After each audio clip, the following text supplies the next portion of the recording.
सभी का स्वागत है। मैं हूं स्वाति रायना। इस शो में हम आपको बताएंगे बाजार में आज का पूरा एक्शन, साथ ही अब कल के लिए क्या रहनी चाहिए आपकी तैयारी। हमारे साथ शो में शामिल होंगे जी बिजनेस के मैनेजिंग एडिटर अनिल सिंह भी। इनसे जानेंगे कल क्या रहे आपकी तैयारी। साथ ही आज हमारे साथ है खास मेहमान, उनका भी कराते हैं परिचय। HDFC सिक्योरिटीज के वीके शर्मा सर, बहुत स्वागत है आपका शो में। और पूरी रिसर्च टीम आप देख पा रहे हैं हमारे साथ, जो अलग अलग सेक्टर से जुड़ी एक्सक्लूसिव खबर हम तक पहुंचाएगी। लेकिन उससे पहले आज के बाजार पर सबसे पहले एक नजर डाल लेते हैं। तो बाजार ने हफ्ते की दमदार शुरुआत की है और निफ्टी 125 अंकों की तेजी के साथ 15,885 पर दिन की ऊंचाई के पास ही आज बंद हुआ। सेंसेक्स में हमने देखा करीब 365 अंकों की तेजी रही और ये 52,950 पर बंद हुआ। हालांकि निफ्टी के मुकाबले निफ्टी बैंक में कुछ सुस्ती जरूर रही, लेकिन ये भी 125 अंक चढ़कर 34,700 के ऊपर बंद होने में कामयाब रहा। आज सभी सेक्टर इंडेक्स में खरीदारी थी। मिड कैप और स्मॉल कैप इंडेक्स रिकॉर्ड ऊंचाई पर ही बंद हुए और सबसे ज्यादा तेजी थी रियल एस्टेट शेयरों में। रियल्टी इंडेक्स 5% उछलकर 11 साल की ऊंचाई के पास आज पहुंचा। FIIs और DIIs की तरफ से संकेत आज समझ लेते हैं। FIIs यानी विदेशी संस्थागत निवेशकों ने कैश मार्केट में आज 1540 करोड़ रुपए की बिकवाली की है, तो वहीं DIIs यानी घरेलू संस्थागत निवेशकों ने आज 1506 करोड़ रुपए की खरीदारी की है।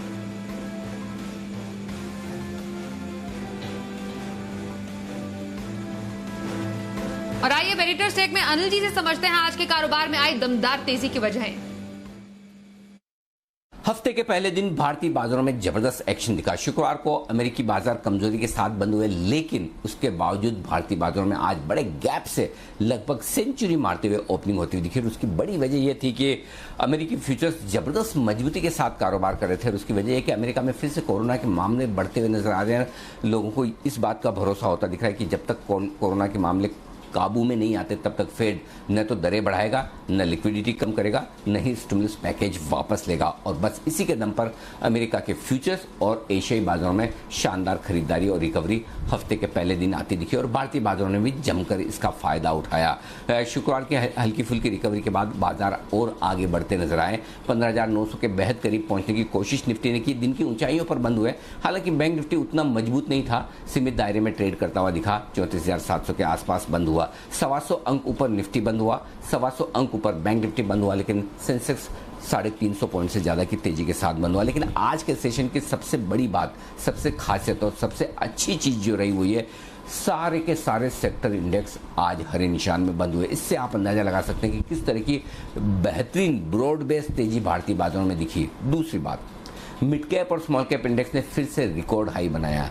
तीसरी बात, आज जो 15,885 पर निफ्टी बंद हुआ है, ये अब तक की तीसरी सबसे बेस्ट क्लोजिंग है निफ्टी पे। लगभग उस हिसाब से आप अंदाजा लगा सकते हैं कि बाजार का मूड माहौल कितना मजबूती का है। और ये सब तब हुआ है जब सीरीज के पहले ही दिन शुक्रवार को FIs की तरफ से कैश मार्केट में और वायदा कारोबार में बिकवाली के बड़े आंकड़े आते दिखे। लेकिन जोश यहीं से आया कि FIs काफ़ी हद तक हल्के हो चुके हैं। वायदा कारोबार के आंकड़े बता रहे हैं कि बाजार पुट कॉल रेशियो के लिहाज से हल्के ओवरसोल्ड है और यही वजह कि आपको बढ़िया शॉर्ट कवरिंग फ्रेश खरीदारी आती हुई दिखी। और दिन के दौरान 2 बार 15,850 के आसपास निफ्टी जब भी आया, बस वहीं से खरीदारी हुई और बाजार फिर से चल पड़े। तो बहुत बेहतरीन सेशन रहा बाजार के लिए। इंडेक्स के लिहाज से देखें, चाहे आप सेक्टर्स और स्टॉक्स के लिहाज से देखें, तो एक अच्छा ट्रेडिंग सेशन हफ्ते की दमदार शुरुआत करने के लिए। तो बाजार का मूड काफी अच्छा रहा, वो भी हफ्ते के पहले ही दिन। वीके शर्मा सर आपके पास आ रहे हैं। बाजार से पॉजिटिव संकेत मिल रहे हैं। अभी आगे भी कुछ ऐसे ही संकेत की हम उम्मीद करें बाजार से। क्या अहम ट्रिगर्स हो सकते हैं बाजार की तरफ से, ये समझेंगे। और हमेशा की तरह कल के लिए इंट्राडे पिक आप कौन सी देंगे और हफ्ते भर का नजरिया कहाँ रखा जाए? जी, अनिल जी ने जैसे बताया कि ये जो निफ्टी का जो क्लोज है वो तीसरा सबसे हाईएस्ट क्लोज है और जो सेंसेक्स का क्लोज चौथा है। लेकिन ये भले ही तीसरा क्लोज हो निफ्टी का, लेकिन जो उच्चतम अभी तक का क्लोजिंग है उसमें और आज का क्लोज में सिर्फ 39-40 पॉइंट का फर्क है। तो ये तो एक महज एक दिन की बात है, जब कभी भी आएगा तो उसके बाद में नए लेवल्स बनेंगे। तो ये एक महज एक टाइम की बात है। ये कल भी हो सकता है, थोड़े समय के बाद भी हो सकता है। रुख आगे तेजी का ही है, तो अगले यहाँ से 10-15 दिन तेजी के दिखते हैं आवश्यक, क्योंकि मार्केट में ओवरऑल जो पोजीशंस हैं इस अगस्त सीरीज के अंदर बहुत ही लाइट है। अगर मैं निफ्टी के मतलब सारे पूरा निफ्टी के अंदर OI देखें तो वो अभी तक के 10 साल जो हैं उसका 50% है 10 साल के एवरेज का, और पिछले 10 सीरीज देखें तो उसका लोएस्ट है OI।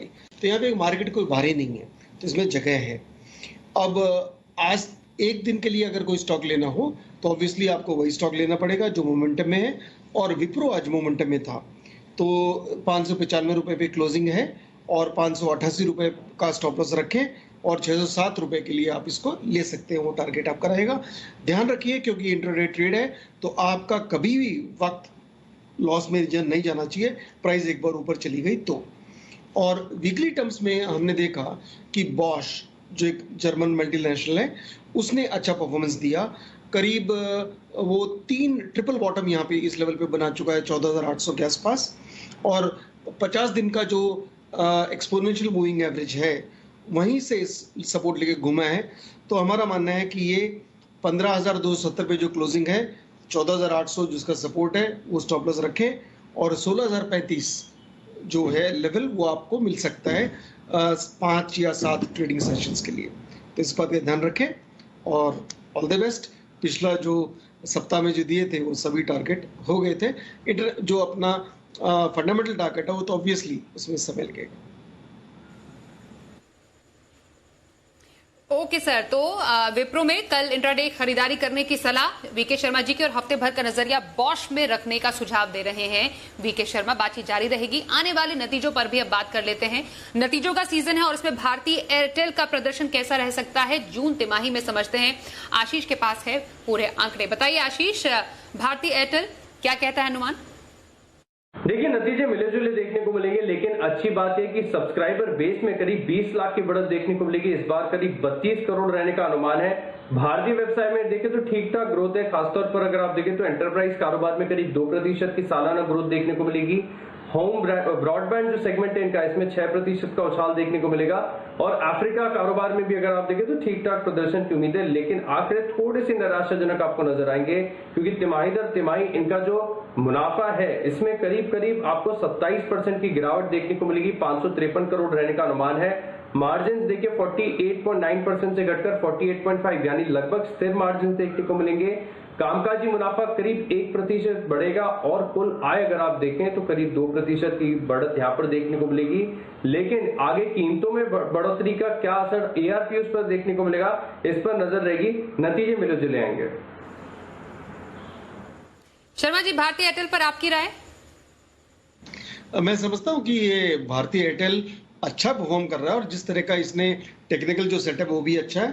फंडामेंटल तो हमारी बाय है ही, और एक ये समझना पड़ेगा कि इसके अंदर जो नतीजे जैसे भी रहें, ज़्यादा इंपॉर्टेंट बात है कि जो इन्होंने अपने जो भाव बढ़ाए हैं वो आगे चल के नतीजों को अच्छा करेंगे। तो मार्केट फॉरवर्ड लुकिंग है, नतीजे भी बेटर आएंगे, और मेरा मानना है कि ये स्टॉक अभी भी यहाँ से भी लिया जा सकता है। लेकिन ये सरकार अगर ये तीसरे प्लेयर को सपोर्ट करती है, वोडाफोन, तो ये कंज्यूमर के लिए भले ही कंज्यूमर के लिए अच्छा रहेगा, भले इन कंपनियों के लिए अच्छा न रहे। तो अगर वोडाफोन के ऊपर सपोर्ट का कुछ सरकार की तरफ से कभी भी आगे चल के ऐसा कोई स्टेटमेंट आता है तो भारतीय के लिए थोड़ा सा नेगेटिव हो सकता है, अन्यथा अपने बलबूते पे भारतीय अच्छा एक पाए है। ओके, तो भारतीय एयरटेल में खरीदारी के अच्छे मौके बनते हुए नजर आ रहे हैं। अब आगे टाटा कंज्यूमर्स की बात कर लेते हैं। जून तिमाही में नतीजे कैसे रह सकते हैं ये भी समझते हैं। देवांशी आशर से जानते हैं। देवांशी, जरा बताएं टाटा कंज्यूमर के नतीजों का अनुमान क्या है? टाटा कंज्यूमर्स से इस तिमाही में बहुत ही शानदार नंबर्स की उम्मीद नहीं की जा रही है, क्योंकि आप देखिए पिछले साल के इस क्वार्टर में हमने देखा जो बेस था वो काफी हाई था, और ऊंचे बेस के चलते इस बार नंबर्स आपको इतने अच्छे नहीं दिखेंगे। कामकाजी मुनाफा, मार्जिन और मुनाफे में इस बार गिरावट देखने का अनुमान है। लेकिन अगर आप तिमाही आधार पर नंबर्स देखें तो सिंगल डिजिट ग्रोथ की उम्मीद लगाई जा रही है इनके आय में। साथ ही मार्जिन में हल्की सी बढ़त इस बार होती हुई दिख सकती है क्यू बेसिस पर। सबसे पहले अगर हम ओवरऑल नंबर्स देखें तो इनकी जो आय है, पिछले साल हमने देखा था इनकी जो घरेलू खपत है वो बढ़ती हुई दिखी थी, और इसी के चलते हाई बेस था। इस बार इतनी ज्यादा रेवेन्यू ग्रोथ आने की उम्मीद नहीं है। इसके बावजूद 15% तक की ग्रोथ का अनुमान किया जा रहा है। दूसरी तरफ इनका जो बेवरेज कारोबार है वहां पे हम देखेंगे सबसे ज्यादा सहारा मिलता हुआ दिखेगा। 28 to 30% तक की ग्रोथ का अनुमान किया जा रहा है। इंटरनेशनल मार्केट से भी हम देख रहे हैं कि बहुत ज्यादा सहारा मिलता हुआ नहीं दिखेगा, क्योंकि गिरावट होती हुई दिखेगी। इस बार 8 से 10% तक की गिरावट का अनुमान किया जा रहा है अंतर्राष्ट्रीय कारोबार से, और इसके साथ ही जो फूड कारोबार कारोबार है वहां पे 20% तक की ग्रोथ का अनुमान किया जा रहा है। कुल मिलाकर इनकी जो आय है वो 15% तक बढ़ती हुई दिखेगी। कामकाजी खर्च बढ़ते हुए दिखे थे, चाय की जो कीमतें बढ़ती हुई दिखी है इसका इम्पैक्ट इनके मार्जिन पर आता हुआ दिखेगा और इस बार जो मार्जिन है वो करीब 12% के आसपास रहते हुए दिखेंगे। 18% से घटकर इंटरनेशनल पोर्टफोलियो का भी इम्पैक्ट आता हुआ दिखेगा। इनका जो मुनाफा है वो इस बार 35% तक कम होता हुआ दिखेगा। 20 क्वार्टर में हमने देखा था कि एक्सेप्शनल गेन होता हुआ दिखा था 63 करोड़ का। इसी के चलते इस बार जो मुनाफा है वहां पे गिरावट देखने मिल सकती है, लेकिन नजर रहेगी कि क्या नए प्रोडक्ट्स कंपनी लॉन्च करती हुई दिख रही है, मार्जिन्स और साथ ही जो चाय की प्राइसेस हैं इस पर क्या आउटलुक बनता हुआ दिख रहा है और साथ ही डिमांड ट्रेंड किस तरह से बन रहे हैं इस पर नजर रहेगी। लेकिन कुल मिला के जो नंबर्स हैं वो इस बार थोड़े से कमजोर रह सकते हैं टाटा कंज्यूमर के। शर्मा जी, टाटा कंज्यूमर पर कोई पोजीशन रखी जा सकती है? टाटा कंज्यूमर में लंबी अवधि के लिए बिल्कुल पोजीशन रखी जा सकती है। मैं कहूँगा रिजल्ट्स को देखें, उसके बाद में ऐसा कोई फर्क पड़ने वाला नहीं है लॉन्ग टर्म में। और ये जो एवरेज जो इस महीने का जो रिजल्ट आएगा जून जुलाई अगस्त सितंबर का जो रिजल्ट आएगा वो अच्छा आएगा। और कॉफ़ी की जो रॉ मटेरियल की प्राइसेस जो बढ़ी हैं इनमें पूरा इनको फ़ायदा होगा उस दृष्टि से कि इनके पास स्टॉक रहा है अच्छा खासा। तो मैं समझता हूँ कि ये टाटा कंज्यूमर एक अच्छा प्ले है, लेकिन रिजल्ट्स के एक्सपेक्टेशन के पहले आप न देख लें। बाकी गिरावट आती है किसी भी कारणवश तो ये एक कंज्यूमर प्ले है और इस कंज्यूमर स्टॉक्स को नीचे गिरे तब इनको आवश्यक लेना चाहिए। फ्यूचर तो ब्राइट है। ओके सर, और आने वाले नतीजों में अदानी पोर्ट्स के नतीजों पर भी चर्चा कर लेते हैं। दीपांशु हमारे साथ है, उनसे समझते हैं। दीपांशु, जरा बताएं अदानी पोर्ट्स के जून तिमाही के नतीजों का अनुमान क्या कह रहा है? अदानी पोर्ट्स की बात करें तो नतीजों से पहले स्टॉक में हमने एक्शन बनते हुए देखा। बाजार का अनुमान है कि साल दर साल अच्छी परफॉर्मेंस कंपनी की आती रहेगी, इसलिए भी क्योंकि पिछले साल बेस भी थोड़ी कम थी। पर हम अनुमान लगा रहे हैं कि 65% आय में बढ़त आनी चाहिए साल दर साल। अगर आप देखें 53% यहां पर कामकाजी मुनाफा बढ़ेगा। मार्जिन थोड़े कॉन्ट्रैक्ट हो सकते हैं, 61% से घटकर 56% के करीब रह सकते हैं, बट मुनाफे में भी आपको 39% की बढ़त देखनी चाहिए। तिमाही दर तिमाही भी इतनी खराब परफॉर्मेंस नहीं रहेगी कंपनी में। आय सिर्फ 5% गिरने का अनुमान है और कामकाजी स्तर पर हल्का सा दबाव बन सकता है, पर मुनाफा यहां पर भी 31% बढ़ेगा। पर साल दर साल की बढ़त का एक फैक्टर यह भी है कि पिछले साल इस समय कृष्णापट्टनम पोर्ट का अधिग्रहण नहीं किया गया था। यह अधिग्रहण Q2 में हुआ था पिछले साल की। तो अगर उस हिसाब से देखें तो बेस एग्जैक्टली कंपेरेबल नहीं है साल दर साल के बेसिस पर। अगर आप कृष्णापट्टनम को हटा दें तो फिर कुल वॉल्यूम्स में हम अनुमान लगा रहे हैं, अच्छी बढ़त का अनुमान लगा रहे हैं, और कृष्णापट्टनम को मिला दें तो फिर तिमाही दर तिमाही भी अगर आप देखेंगे तो वॉल्यूम्स में लगभग 3.5% का बढ़त आती हुई दिख सकती है। रियलाइजेशंस की बात करें तो 403 रुपए प्रति टन की रियलाइजेशंस का फिगर आएगा, जो कि काफी अच्छा है। कोविड इंपैक्ट से थोड़ा मार्जिन पर दबाव आपको जरूर पड़ सकता है, स्पेशली जिस तरह का मिक्स रहा है पोर्ट वॉल्यूम्स को देकर, बट उसका ज्यादा ओवरऑल इंपैक्ट नहीं होना चाहिए। कंटेनर वॉल्यूम्स थोड़े गिर सकते हैं तिमाही दर तिमाही पर देखें, और लॉजिस्टिक्स कारोबार में तिमाही दर तिमाही थोड़ी गिरावट आ सकती है। तो साल दर साल अच्छी परफॉर्मेंस रहेगी कंपनी की, पर तिमाही दर तिमाही हल्की सी सुस्ती आपको आती हुई दिख सकती है। जहां तक की फैक्टर्स का सवाल है, FY22 की जो कार्गो गाइडेंस है उसको लेकर अगर कोई बदलाव है कंपनी की तरफ से तो वहां पर रखनी पड़ेगी आपको नजर, और साथ ही जो नए अंडर कंस्ट्रक्शन पोर्ट्स है कंपनी के, वहां पर क्या अपडेट है यह भी जानना जरूरी रहेगा। बहुत शुक्रिया दीपांशु, आने वाले नतीजों पर और जानकारी देने के लिए। यहां पर अब आगे बढ़ते हैं और देखते हैं शर्मा जी का ऑप्शन।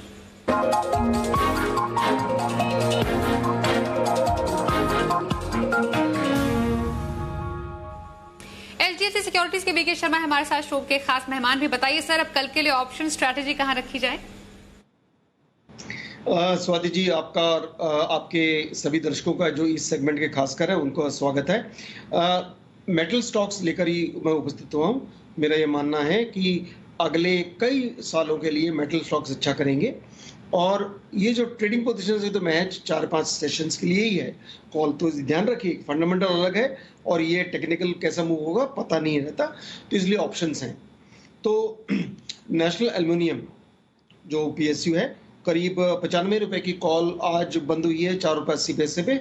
इसमें 3 रुपए का स्टॉप लॉस आप रखें और 7 रुपए 20 पैसे का आपका टारगेट।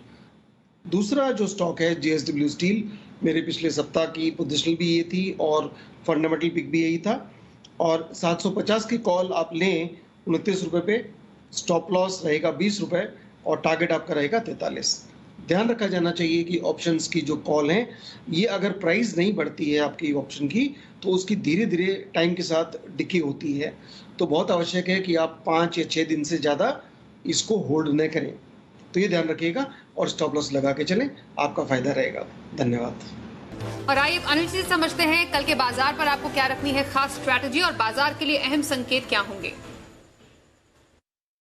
अब जहां तक कल का सवाल है, भारतीय बाजारों के बंद होने के वक्त डाउ फ्यूचर्स करीबन 200 अंकों की मजबूती के साथ ट्रेड करते हुए दिख रहे हैं, यानी कि अमेरिकी बाजारों से एक अच्छे ट्रेडिंग सेशन की उम्मीद है। ये तो रहेगा ही फोकस में और साथ ही डाउ फ्यूचर्स पर भी रखेंगे नजर। लेकिन देखते हैं अगर किस तरह के संकेत अमेरिका से मिलते हैं हमें। लेकिन उसके बाद हमारे अपने संकेतों की बात करें तो हमें दो चीजें देखनी, एक तो क्या पुट कॉल रेशियो थोड़ा बढ़कर आता है जिसकी संभावना है, और आज के सेशन में क्या एफआईज की तरफ से फिर से थोड़ी बहुत शॉर्ट कवरिंग या फ्रेश खरीदारी होती है या नहीं। अब रेंज धीमे धीमे ऊपर की तरफ शिफ्ट हो रही है और हायर रेंज के आसपास बाजार ब्रेकआउट देने की कोशिश भी कर सकते हैं। मेक और ब्रेक वाली रेंज में आ गए। अब लोअर लेवल पर सपोर्ट कल के लिए जो मिलेगा आपको, वो 15,750 से 15,800 की रेंज कल मजबूत सपोर्ट का काम करेगी। 15,900, 15,950 या 16,000 तक हल्की रुकावट का लेवल है। यहां पर आपको निफ्टी रुकता हुआ दिख सकता है। फ्रेश और बड़ी तेजी तब बनेगी जब 16,000 के बड़े ऐतिहासिक लेवल को पार करके बाजार टिके, अदरवाइज इस रेंज में प्रॉफिट बुकिंग आने की भी संभावना है। ये तो हो गई बात निफ्टी की भी। अब आइए बैंक निफ्टी। 34,350, 34,550, ये 200 पॉइंट की रेंज है बैंक निफ्टी पर मजबूत सपोर्ट के तौर पर आती हुई दिख रही है। और 34,800 से 35,000 ये वो 200 पॉइंट की रेंज है जहां पर बार बार बैंक निफ्टी रुकता अटकता हुआ दिख रहा है। देखते हैं निफ्टी शायद पहले ब्रेकआउट दे अगर तेजी होनी है और उसके बाद बैंक निफ्टी इसे फॉलो करता हुआ दिखेगा। बैंक निफ्टी में वो लीडरशिप और वो ताकत अभी मिसिंग है, लेकिन उम्मीद कर सकते हैं कि ये होता हुआ दिख सकता है। लेकिन आज की जो ब्रॉड बेस्ड रैली हुई है, मिड कैप और स्मॉल कैप इंडेक्स जो बड़ी मजबूती के साथ बंद हुए, इसको देखकर एक बात तय है कि कल भी ब्रॉडर मार्केट में, कैश मार्केट के स्टॉक्स में एक्शन भरपूर आपको देखने को मिलेगा और उसकी आपको तैयारी रखनी चाहिए। तो कल के बाजार पर हमने जानी स्ट्रैटेजी, आइए अब देखते हैं कल का ऑप्शन।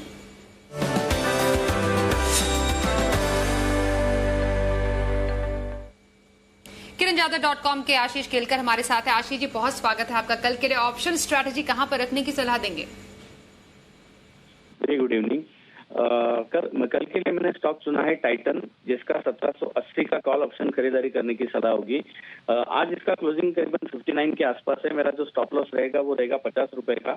मेरा पहला लक्ष्य रहेगा 75 रुपए का, दूसरा लक्ष्य रहेगा 84 रुपीज का। तो टाइटन का 1780 का कॉल ऑप्शन खरीदारी करने की सलाह है।